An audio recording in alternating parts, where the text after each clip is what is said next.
예, 안녕하세요. 파이맨입니다. 파이코인에 대해서 비판하는 글들을 살펴보면 대부분 공급량 얘기를 많이 해요. 발행하는 공급량이 너무 많아서 동전주로 전락할 것이다. 이런 내용이 많죠. 그런데 이건 정말 하나만 알고 둘은 모르는 얘기라고 저는 생각합니다. 사실 저도 처음에는 이 공급량이 너무 많다고만 생각했어요. 거의 1,000억 개 가까이 될 거라고 예상이 되면서, 너무 많다 이렇게 생각을 했는데, 이 암호화폐를 나름대로 공부하면서 점차 다른 생각을 좀 갖게 됐습니다. 파이코인이 공급량이 많은 건 사실인데, 앞으로 이게 어떻게 보면 이 공급량이 많다는 이 사실 자체가 이 파이코인의 엄청난 장점이자 가격 상승 요인이 될 수도 있겠다. 이렇게 생각이 되더라고요. 그래서 그런 부분을 한번 살펴보고자 합니다. 먼저 기존의 암호화폐가 가격 조절하는 방법에 대해서는 이전에 한번 제가 말씀을 드린 적이 있었는데, 첫 번째가 공급 조절하는 거죠. 비트코인처럼 처음부터 아예 발행량을 2100만 개로 제한을 해 놓든지, 아니면 리플처럼 회사가 거의 뭐 60% 이상의 발행량을 보유하고 있다가 시장에 조금씩 푸는 방식이든지, 어쨌든 이렇게 공급을 조절하는 방식으로 가격까지 같이 조절을 하는 거죠. 그런데 여기에 더해서 그 채굴 난이도도 가격을 어, 조절하는 방법이라고 봐요. 요즘 같은 그런 상황에서는 공급 조절하는 거하고 채굴 난이도 한다 하는 부분이 뭐 같은 말 아니냐 이렇게 생각하실 수가 있겠는데, 이게 같은 말인 듯 하면서도 사실은 시장에 반영되는 모습은 다릅니다. 두 가지가. 공급은 무한대인 반면에 채굴이 점점 어려워지고 있는 게 현실이잖아요. 그런데도 가격이 상승하고 있죠. 그렇기 때문에 이 두 가지가 다른 측면에서 좀 바라봐야 되는 측면이 좀 있는 것 같아요. 요즘 상황에서는 공급량이 적어서 가격이 상승하는 게 아니고, 채굴 난이도가 높아서 가격 상승이 이루어지는 그런 상황으로 이어지고 있죠. 만약 이게 내부적인 가격 상승 요인이라 그러면 거기에 더해서 요즘에는 또 외부적인 요인도 하나 더, 몇 가지 더 추가됐죠. 뭔가 새로운 세상에 대한 기대감. 예전에 벤처 붐이 불었을 때 벤처 투자도 그런 상황이었어요. 그러니까 앞뒤 안 가리고 벤처다라는 이름만 붙이면 그냥 막 주식을 사려고 사람들이 다 달려들었던 그런 시대가 있었습니다. 98년, 2000년대 초 이때 분위기죠. 그런 모습이 지금도 보이고 있는 거죠. 그리고 여기에 시중에 이제 풍부하게 풀려나간 자금의 유동성, 이런 부분들이 더해서 가격이 상승하는 게 바로 요즘 암호화폐 시장의 장세다. 저는 그렇게 분석을 하고 있습니다. 그래도 역시 채굴 난이도가 가격 상승을 주도하고 있는 핵심 원인이라고 저는 그렇게 생각합니다. 그런데 이 채굴 난이도가 참 여러 가지 그를 살펴보면 양면성이 좀 있어요.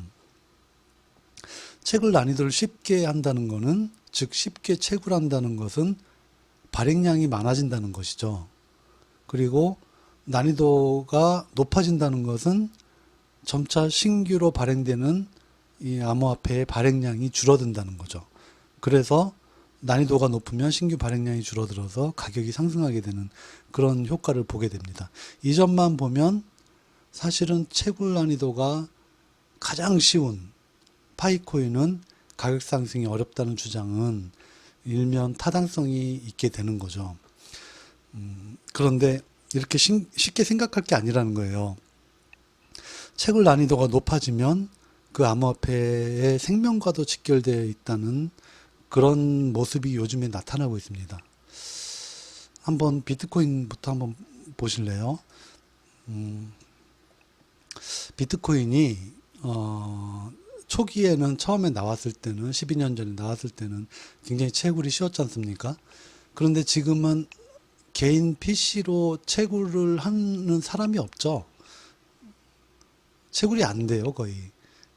채굴이 가능하긴 한데 비트코인 하나를 얻으려면 개인 PC로 10년 이상 소요된다. 또 PC 성능이 낮으면 아예 뭐 몇십 년이 걸린다. 이렇게 얘기를 하더라고요. 그만큼 채굴이 불가능해진 상황이죠. 2100만 개 중에서 남아있는 게 한 300만 개 정도라고 하는데 이 300만 개는 개인 PC로 채굴할 수 있는 그런 게 아니고 채굴 공장에서 채굴을 하든지 아니면 영원히 채굴 못하는 그런 수량으로 남겨두든지 이렇게 될 거라고 많이 예상을 하고 있습니다. 바로 이 점이 비트코인의 어떤 지금 한계가 왔다 이렇게 분석을 하는 사람들이 많아요. 채굴 보상이 힘드니까 이제 비트코인 이 운영을 하는 쪽에서 채굴자에게 거래 수수료로 보상한다. 그러니까 채굴 보상이 힘드니까 거래 수수료로 보상한다. 이렇게 실행을 해서 지금은 이제 거래 수수료도 플러스 되는 그런 상황이지만 근데 또 비트코인의 거래 수수료가 높아서 거래가 또 많이 이루어지지 않는 그런 상황이거든요. 그래서 이마저도 사실은 힘든 그런 상황입니다. 그런데 바로 이 점이 심각한 지금 비트코인의 한계이자 존폐까지 언급되는 그런 상황에 다다른 거예요. 채굴자가 사라진다는 거는 결국은 노드가 사라진다는 거죠. 이전에 제가 영상에서 보여드렸다시피 비트코인이 12년 가까이 됐는데도 노드가 현재 파이코인에 그 테스트넷에도 미치지 못하는 숫자, 만여 개도 안 되는 그런 숫자가 있죠. 이게 점점 노드가 늘어나지 않고 줄어드는 그런 추세로 가고 있는 거예요. 노드가 사라진다는 거는 만약에 궁극적으로 노드가 사라졌다. 그러면 이 비트코인에 대한 거래가 불가능해지는 그런 최악의 상황이 오는 겁니다. 거래가 불가능한 화폐는 뭐다?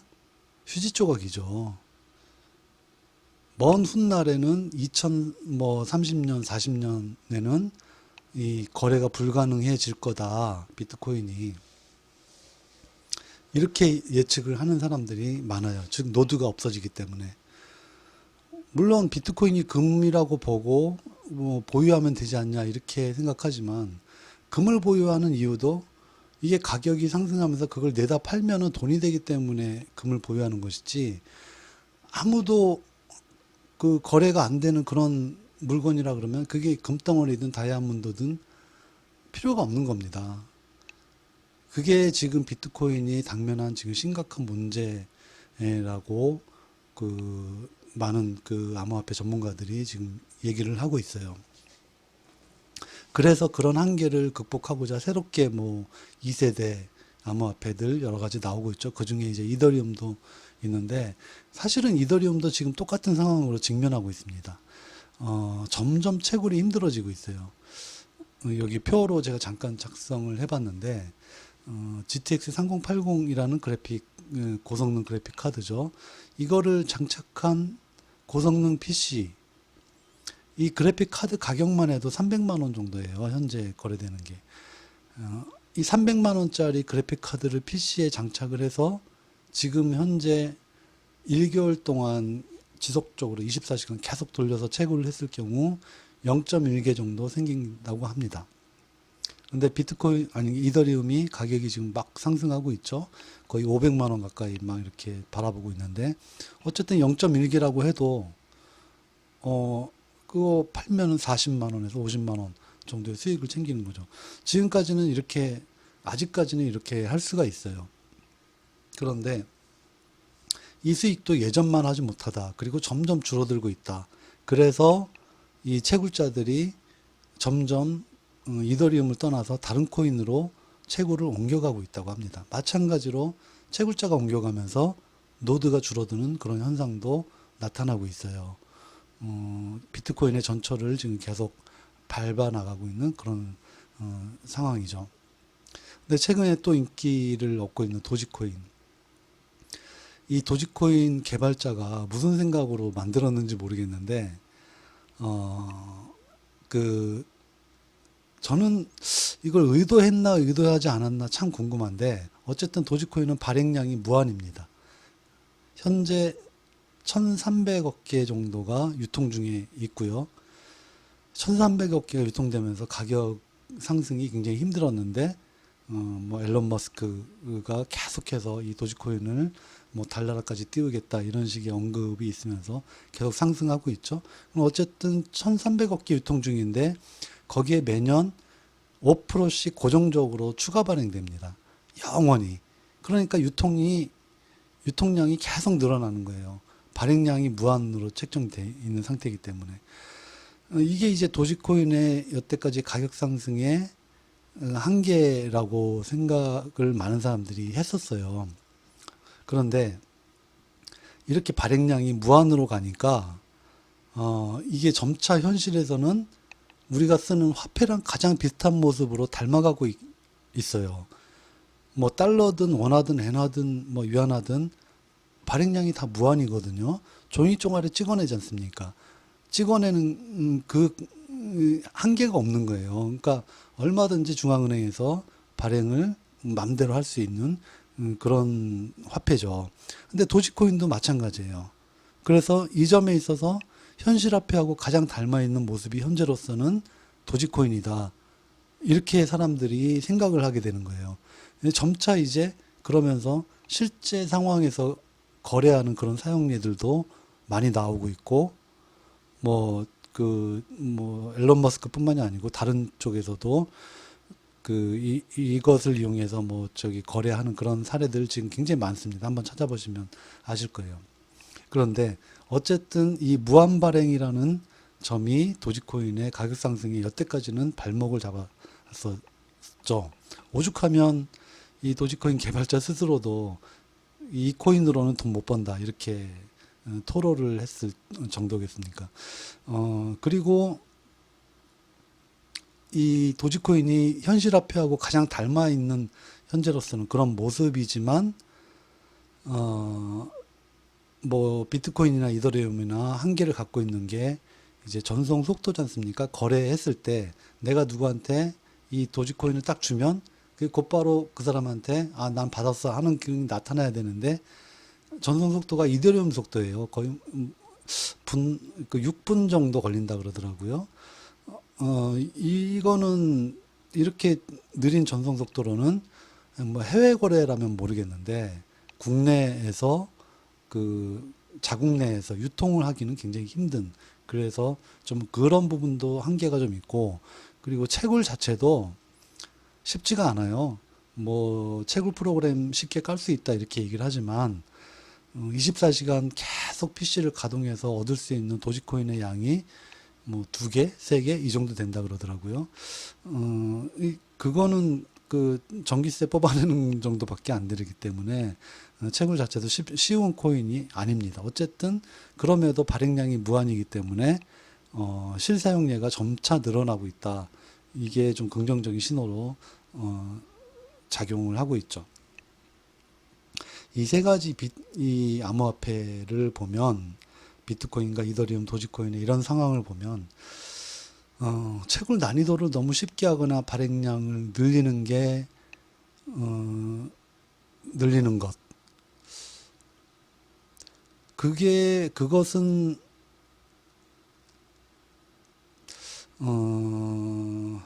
뭐랄까요, 발행량을 늘리는 것, 그거는 암호화폐의 가격 상승을 지금 현재로서는 좀 힘들게 해서 사람들 관심을 못 받는 그런 요인이 될 수도 있지 않습니까? 그렇다고 해서 또 난이도를 또 어렵게 하면 채굴자가 사라져 버려요. 점차. 노드도 사라지고. 그러면 화폐의 존폐를 걱정해야 되는 상황. 이게 이렇게 딜레마에 빠져 있는 게 현재 비트코인이나 이더리움이나 뭐 도지코인도 마찬가지고요. 이 암호화폐 전반적인 딜레마와 한계 상황이 아닐까 이렇게 좀 생각이 되더라고요. 근데 왜 이런 상황이 발생하는 걸까요? 이런 한계가 왜 발생할까요? 바로 그 실제 생활에서 이 암호화폐들이 쓰임새가 별로 없기 때문입니다. 사람들이 오직 투자처로서만 이 암호화폐를 생각하지 이걸 실생활에서 쓴다는 생각은 안 합니다. 그렇지 않습니까? 뭐 솔직해질 필요가 있지 않습니까? 이걸 실생활에서 내가 쓰려고 이 암호화폐를 거래소에서 샀다. 이런 사람은 없잖아요.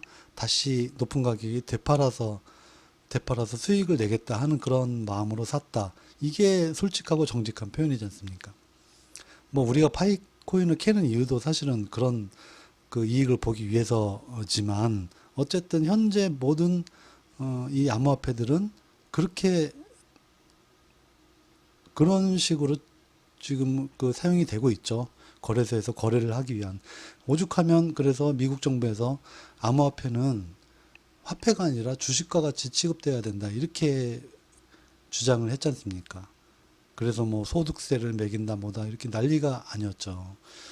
암호화폐가 실제 거래에 쓰이는 화폐라면 여기에 어떻게 소득세를 매기겠습니까? 거래세라면 몰라도. 어쨌든 이런 암호화폐 한계를 어떻게 뚫어 나가야 될까 하는 게 다른 모든 암호화폐들의 공통적인 숙제라고도 할 수 있는데 저는 이 파이코인을 바라보고 또 공부하면서 아주 멋지게 해결 방안이 나온 것 같아요. 저는 그 점이 참 너무 기쁘고 그리고 희망을 가지게 됩니다. 한번 파이코인을 살펴보겠습니다.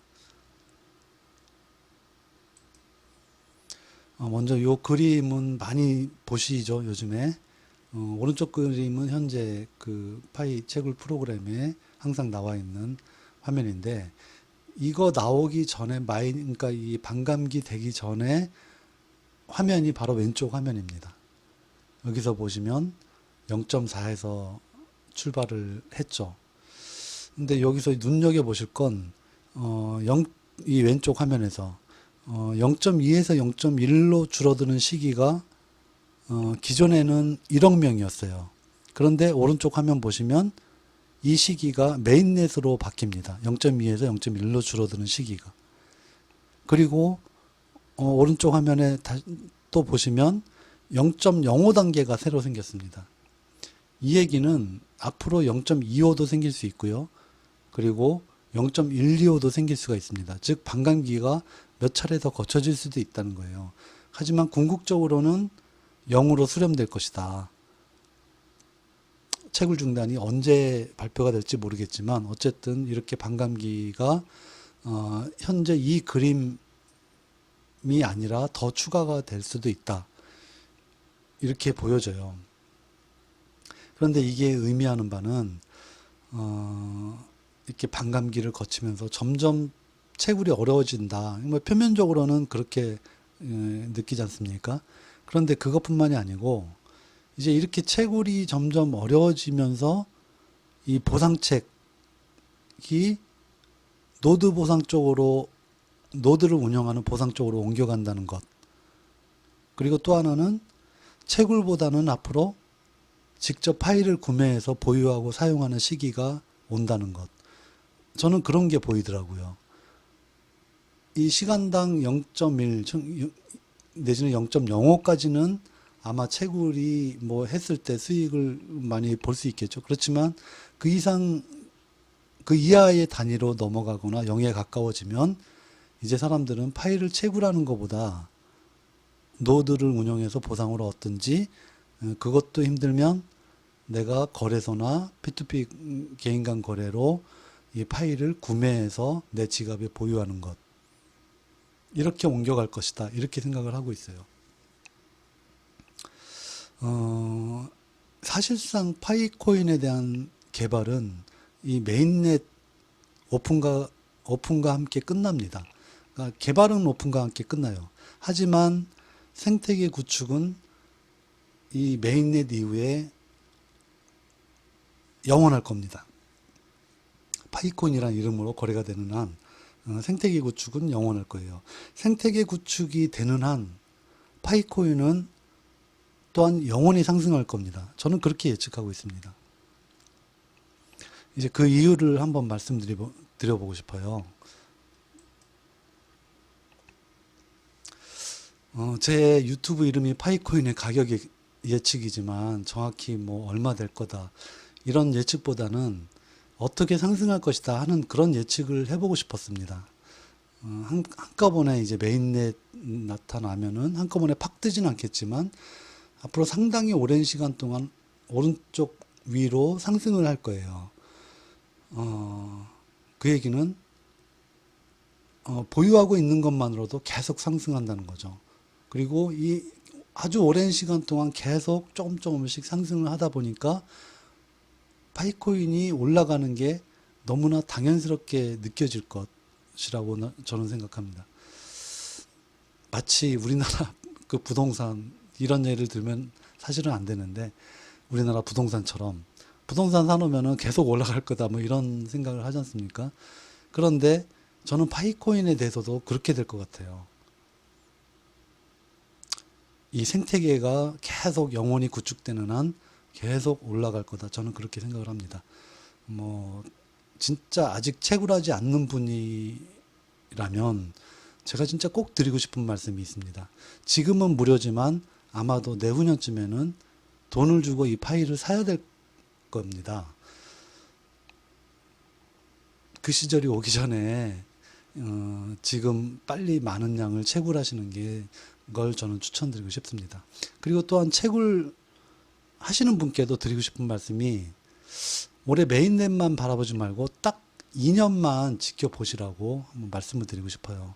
왜냐하면 파이코인 가격은 단기간에 확 뜨는 게 아니고 아주 오랜 시간 동안 우상향 할 거다. 저는 그렇게 생각을 하기 때문입니다. 앞에서 다른 암호화폐의 가격 조절은 공급과 채굴 난이도 상승이라고 했지 않습니까? 그런데 파이코인이 이 한계를 거래 활성화, 즉 생태계 구축으로 저는 뛰어넘을 거라고 생각을 합니다. 생태계 구축이 된다는 것은 수요가 굉장히 늘어난다는 거예요. 자, 한번 수요 늘어나면 어떤 상황이 되는지 볼까요? 먼저 쉬운 채굴 방식으로 많은 사람이 이제 파일을 보유하겠죠. 그리고 거래 사례가 빈발할 겁니다. 제가 밑에 이걸 그 윤지연 님이라는 분이 제 이제 그 유튜브 동영상에 올려놓으셔서 제가 한번 그냥 캡처해서 올려봤는데, 네이버밴드 파이 대계에서 킹크랩 대계 각종 축산물을 파이로 거래하려고 합니다. 생태계 확장을 위해서 많은 가입 부탁드립니다. 정식 지갑 오픈되면 바로 실행하겠습니다. 저는 너무 멋졌어요. 근데 이분이 왜 이렇게 할까요? 그냥 뭐 현금 화폐로 받고 팔아도 되는데, 그것만 해도 되는데, 파이로도 결제할 수 있도록 한다는 거죠. 파이를 왜 그러면 결제를 받으려고 할까요?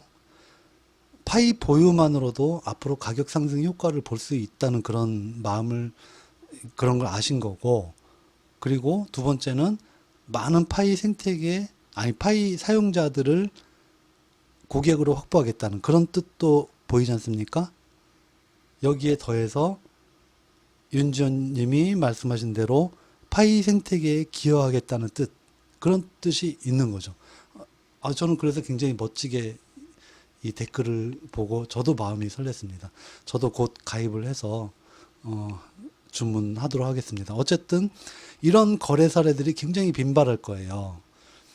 그러면 거래 사례가 빈발하면 결국은 그게 이 파일을 지불 수단으로 하는 그 온라인, 오프라인 마켓이 증가할 수밖에 없고, 그렇게 마켓들이 증가하면 마찬가지로 이것을 이용하려는 새로운 파이 지갑 소유자들이 증가하게 됩니다. 그리고 그건 결국은 파이코인에 대한 수요를 증가시키는 요인이 되는 거죠. 그래서 이렇게 파이코인은 수요가 엄청나게 늘어날 거라고 저는 생각을 합니다. 반면에 공급은 줄어들게 돼 있어요. 지금 발행량이 1000억 개다? 뭐 그렇게 생각을 한다면 반감기 앞에서 보여드린 대로 채굴 보상이 점점 줄어듭니다. 반감기 한 두세 번 더 거칠 것 같고요. 그리고 궁극적으로는 영을 수렴해서 채굴 중단이 분명히 있을 거고요. 그 시기에 대해서는 정확히 모르겠지만. 그래서 이런 그 채굴 보상이 줄어들다 보니까 새로운 보상을 뭐 파이코 개발팀도 채택할 거고, 그리고 시장에서도 나타날 텐데, 어쨌든 노드 운영에 대한 보상이 있을 것 같아요. 제가 계속 강조하지만 노드가 굉장히 많아진다는 건 이 암호화폐에 대한 그 신뢰성이 굉장히 높아지고, 그리고 시장에서 어느 누구도 방해받지 않는 독자적인 그런 대규모의 어떤 그 뭐 생태계가 구축이 된다는 거나 마찬가지죠. 그래서 노드 운영이 어떻게 보면 암호화폐의 생명이라고도 할 수 있는데, 파이는 앞으로 노드 운영이 다른 어떤 암호화폐도 따라올 수 없을 정도로 많은 수가 될 겁니다. 저는 10만에서 20만 정도 예상을 하고 있어요. 그리고 모든 암호화폐가 다 마찬가지지만 자연 소멸량도 상당할 겁니다. 뭐 지금도 그 테스트넷 단계에서 지갑 그 암호화폐 잘 보관 못 하셔가지고 암호화폐 비밀번호 잊어버리는 분들도 굉장히 많고요. 그리고 그 파이코인에 대해서 보유한 분이 뭐 이런 말씀 드려서 죄송하지만 사망하는 사례들도 많이 있지 않습니까? 그러면 그분이 보유한 거는 다른 어떤 사람도 비밀번호 모르기 때문에 폐기가 되는 거죠. 그렇게 자연 소멸되는 그런 양도 점차적으로 상당할 거다 이렇게 생각을 하고요. 어쨌든 수요는 늘어나고 공급은 줄어들고, 거기에 더해서 채굴 난이도 상승뿐만이 아니고 뭐 거래 활성화, 공급 조절, 이 세 가지 박자가 딱딱 떨어져 맞으면은 궁극적으로 파이코인은 거래가 되면 될수록 상향될 수밖에 없는 조건이지 않습니까? 거래가 되면서 수요가 늘어나고, 그런데 공급은 줄어들고, 근데 거래가 많이 되다 보니까 너도 나도 파이코인을 가지려는 수요는 또 더 늘어나고, 이렇게 되면 파이코인 가격은 아주 오랜 시간 동안 우상향할 수밖에 없다. 저는 그렇게 예상을 하고 있습니다. 좀 우리 그 파이코인 채굴하시는 분은 한 2년 정도만 꼭 갖고 계셔 보시고요. 그리고 아직 채굴하지 않으시는 분들이라면 빨리 가입을 하셔서 채굴에 같이 참여하시기를 권해드립니다. 예, 이상입니다. 감사합니다.